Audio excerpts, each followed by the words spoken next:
Welcome to vision MBA. I know कि सबके मन में एक सवाल होगा कि सीमैट 2021 का एग्जाम कैसा गया, कैसा था और क्या एनालिसिस हैं। So without wasting any more time, in a shortest way possible मैं आपको बताता हूं कि सीमैट 2021 किस टाइप का था। जो फर्स्ट लॉप था, पिछले साल से कुछ चेंजेस देखे गए। So let's start with verbal, क्योंकि वर्बल में सबसे बड़ा चेंज ये देखा गया कि लास्ट ईयर सिर्फ एक आरसी आया था, इस बार आरसी के ऊपर बहुत ज्यादा क्वेश्चन पूछे गए। Around 14 questions were asked. But then guys, before I proceed further, I also want to warn you कि ये फर्स्ट लॉट के चेंजेस हैं। Of course, it's good to know what happened in the first slot so you can anticipate what is going to be in the second slot, but that does not mean कि second slot में भी ऐसा ही होगा. There could be other changes also.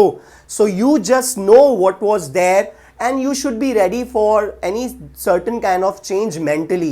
So now moving on, verbal section में सबसे बड़ा change ये था कि RC के ज़्यादा questions थे और 14 क्वेश्चंस आरसी पे थे। कितने पैसेजेस थे? अराउंड 3 to 4 पैसेजेस थे। 4 पैसेजेस थे एक्चुअली।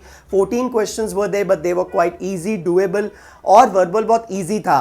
तो जिन लोगों को ग्रामर से डर लगता है, जिन लोगों की वोकैबुलरी वीक है, उन लोगों के लिए ये एक ब्लेसिंग पॉइंट है, उनके लिए एक गॉड सेंड अपॉर्चुनिटी है कि वर्बल सेक्शन में अच्छा स्कोर करके ओवरऑल सेक्शन ज़्यादा अच्छा किया जाए, ओवरऑल स्कोर सी मैट में।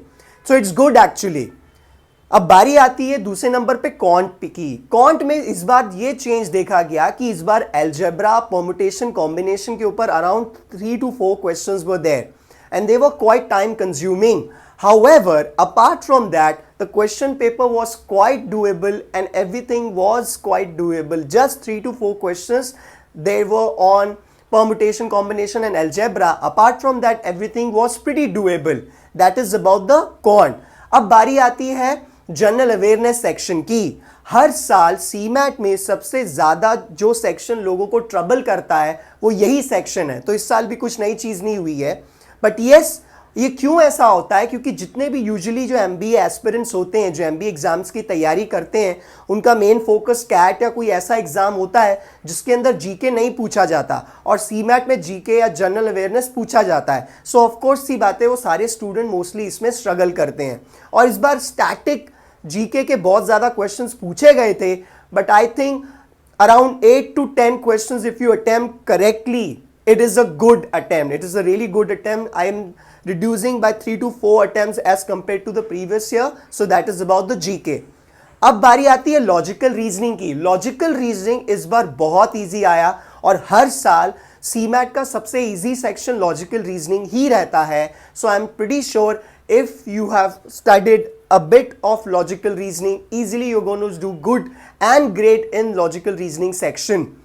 जो नया सेक्शन था वो ठीक ठाक था, वो ऑप्शनल था, आपने किया नहीं किया वो बात की बात है। But then guys, this is the analysis of first slot. Once again, I want to inform you, it is good to know what happened in the first slot, but it is not a guarantee that in second slot also it's going to be the same way. I want to keep things simple. सीधे मुद्दे की मतलब की बात करो, इधर उधर की बात मत करो. So this is how exactly it's going to be. Yes, I think जो आपका जो परसेंटाइल और स्कोर का जो कंपैरिजन रहता है कि आपको इस स्कोर पे ये परसेंटाइल मिलेगा, आई थिंक इस साल 15 से 20 मार्क वो कम हो जाएगा। इसलिए नहीं कि सीमैट का पेपर डिफिकल्ट है, नहीं, सीमैट का पेपर ओवरऑल मॉडरेट ही है। क्यों? क्योंकि अचानक से डेट आए और लोग प्रिपेयर करना या पढ़ाई करना छोड़ चुके थे। So around 15 to 20 marks you can see the reduction for the score and the percentile as compare to the last year. So yes guys, that's it. Now people who are going to appear in the second slot, this is what my analysis is. I'm pretty sure आपको already आपके friends ने idea दे दिया होगा. Do good and yes, be ready for whatever comes next. Keep your head calm. Best of luck guys.